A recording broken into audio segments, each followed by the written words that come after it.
Olá, tudo bem? Espero que estejam todos bem. E estamos aqui para responder a seguinte pergunta: qual o sentido dos partidos políticos? Bom, primeiramente a gente deve entender algumas definições e alguns contextos que foram criados no decorrer da história até o presente momento. Os responsáveis pela essa superprodução são Ana Caroline, Cecília Moura, Maria Luísa, Gustavo Bertoleza, Lucas Hebron e Hudson Darlan. O que é política? Na Grécia Antiga, a palavra política tinha relação com as questões acerca da vida na cidade.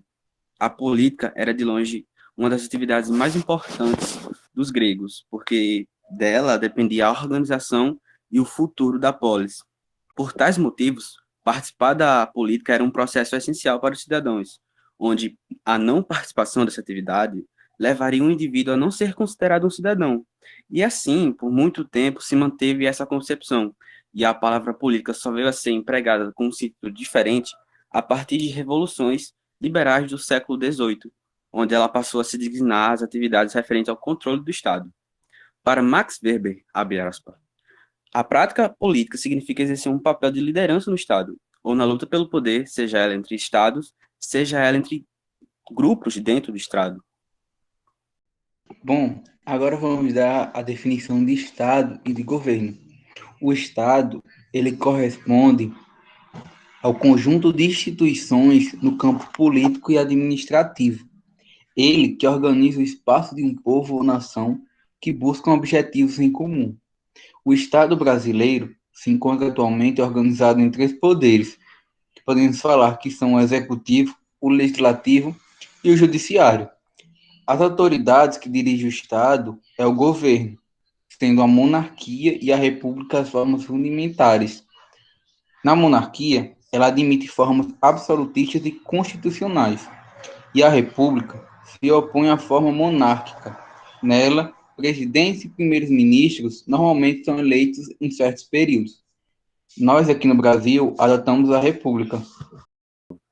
O sistema de governo depende do relacionamento entre poder executivo e legislativo. A forma como esses poderes interagem é o que caracteriza os dois sistemas de governo predominantes no mundo ocidental, sendo eles o primeiro, o sistema presidencialista. Nele, o presidente é eleito diretamente ou indiretamente, tornando-se chefe do Estado e de governo. O presidente tem o direito de escolher os ministros que vão auxiliar na execução dos programas do governo. Os mesmos são os gestores de diferentes políticas públicas.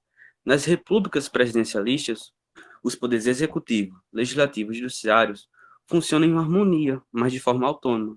Desde a primeira Constituição, datada de 1891, o Brasil adotou o sistema de governo presidencialista, e o mesmo regime vem se mantendo na Constituição de 1988. Também há o sistema parlamentarista. Neste regime, o presidente é responsável apenas pela chefia do Estado, e o parlamento é que torna-se chefe do governo. O principal governante é o parlamento, que é formado pelo primeiro-ministro e os demais. Numa república parlamentarista, o presidente não possui amplas atribuições executivas, pois é o primeiro-ministro que centraliza essas atribuições. As monarquias modernas utilizam esse sistema. Os partidos políticos são parte da sociedade, são grupos que compartilham os mesmos princípios políticos e ideológicos. Sociologicamente, são estruturas fundadas na ideologia, na representação política. Os partidos políticos são, de fato, muito importantes para a democracia mundial. Servem como um meio de facilitar ao eleitorado o contato e a formação de preferências com relação à política.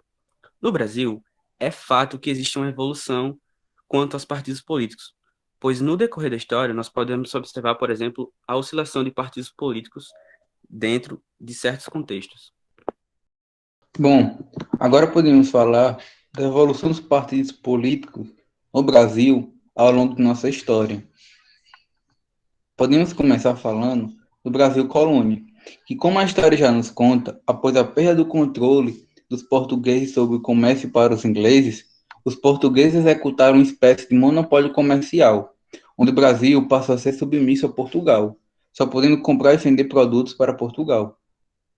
Antes da então independência do Brasil, haviam três partidos políticos por aqui, que eram eles: o Partido Português, o Partido Brasileiro e o Partido Liberal Radical.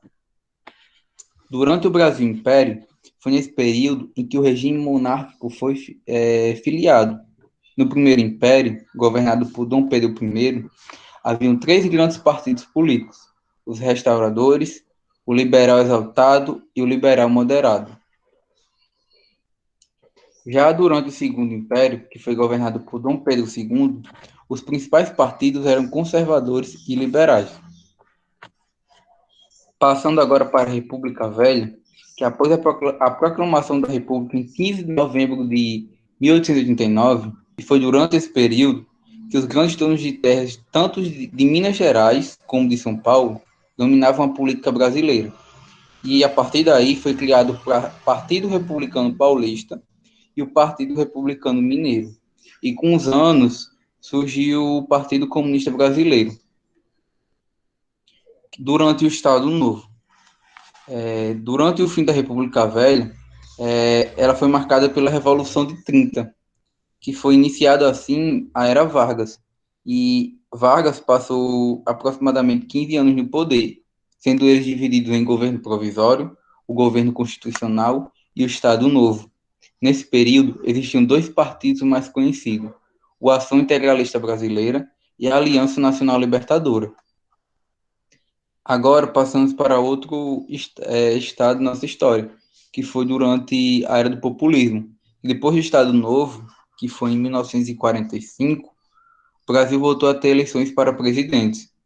E nessa época, a maioria dos partidos ficaram divididos em quem defendia Vargas e quem era contra. E o Partido Social Democrático, PSD, e o Partido Trabalhista Brasileiro, PTB, defendiam. Já o Partido União Democrática Nacional, o DN, era contra. E a partir daí, vamos para um marco na nossa história, que foi o governo militar, que em 1964 ocorreu o golpe de Estado, tirando o presidente João Goulart do poder, iniciando assim mais uma ditadura no Brasil, sendo ela agora de caráter militar. Nesse período, não podia discordar dos militares, e os mesmos aboliram os partidos políticos, torturaram e mataram centenas de pessoas.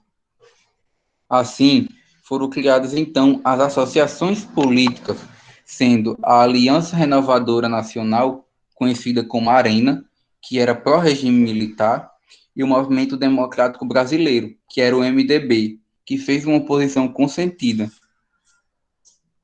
Já durante a Nova República, que foi em 1974, quando o presidente Ernesto Geisel, que era um general do Exército, ele decidiu acabar com o regime militar. Aos pouquinhos, ele foi dando lugar para a democracia. E os partidos voltaram, porém tiveram de recomeçar do zero. O Arena passou a ser chamado Partido Democrático Social, PDS, e o MDB passou a ser chamado Partido Democrático Brasileiro, tão conhecido como PMDB. Foram criados muitos partidos, sendo eles o Partido Trabalhista Brasileiro, PTB, o Partido Democrático Trabalhista, PDT, o Partido dos Trabalhadores, o PT, e o Partido da Frente Liberal, o PFL. Também o Partido Popular Brasileiro, PPB, e o Partido Social Democrático Brasileiro, o PSDB. Nos dias atuais, no Brasil, existem exatamente 33 partidos políticos que estão registrados no TSE, sendo eles o mais recente que temos, que é a Unidade Popular, o P, tendo como presidente o Leonardo Péricles Vieira Roque. Também podemos mencionar que o atual presidente, Jair Bolsonaro, elegeu-se presidente do Brasil pelo Partido Social Liberal, o PSL. E agora vamos mostrar para vocês algumas dos partidos que temos atualmente. É fato que os partidos políticos são de suma importância para a democracia brasileira. Contudo, existe um processo para a criação e elaboração desses grupos aqui no Brasil. Para poder criar um partido no nosso país, é necessário que haja, primeiramente, o registro civil, que é a obtenção de assinaturas de pelo menos 101 fundadores distribuídos em pelo menos 9 estados. Também deve haver o registro no TSE. O partido deve informar o TSE sobre a criação da legenda, apresentar a ata de fundação e os dados de seus dirigentes nacionais provisórios. Também deve haver o apoio de eleitores. No prazo de 2 anos, o partido nascente deve conseguir a assinatura de apoio por parte de eleitores não filiados a outras legendas. O número de apoios necessários é igual a 0,5% dos votos válidos para deputado federal na eleição anterior. Isso significa que, para criar um partido, atualmente, são necessárias exatamente 491.967 assinaturas. Também deve haver o registro de partido político. A última etapa começa com o registro de partido político, que deve ser feito nos tribunais regionais eleitorais, ou seja, os TRS, de ao menos um terço dos estados. O presidente do partido em formação deve registrar ao estatuto e à organização de direção nacional do TSE. Agora, vamos falar sobre qual o sentido prático dos partidos políticos para a democracia moderna. No decorrer de todas essas falas que foram apresentadas durante o nosso trabalho, podemos entender um pouco sobre os partidos políticos e um pouco sobre as suas funções dentro da história. Como podemos observar, eles passaram por uma grande oscilação desde a sua criação. Houveram momentos onde existiram apenas dois partidos. Em outros, como é o caso dos dias atuais, existem vários. E até mesmo um período onde eles foram abolidos, passando a existir apenas associações políticas. O Brasil é um país com uma grande diversidade, e com isso os brasileiros tendem a associar-se a grupos que condizem com seus pensamentos. Tendo em vista isso, podemos justificar a quantidade de partidos que temos em nosso país atualmente. Partidos esses que apresentam ideias e ideologias diferentes, facilitando assim a escolha de cada cidadão na hora de decidir o seu voto e tornando mais prática a relação do indivíduo com a política. Os partidos que representam, para a nossa democracia moderna, uma forma para que os indivíduos sejam incluídos em decisões políticas. Esses são determinados como um sistema representativo, onde representar e coordenar os pedidos e visões populares fazem parte disso, a partir de articulações entre nós, a sociedade e o governo. Por que é importante votar? Bom, o voto para todos é de fato uma vitória. Este tem um papel essencial para a democracia. O voto nos dá direito a escolher aqueles que irão nos representar dentro da política. Saber votar é exercer nossos direitos de forma correta, votando com consciência e fazendo a melhor escolha dentre as opções apresentadas. Para termos um país melhor e mais consciente, é necessário que colocamos nossa democracia em prática. Então, para um país melhor e vida melhor, vote.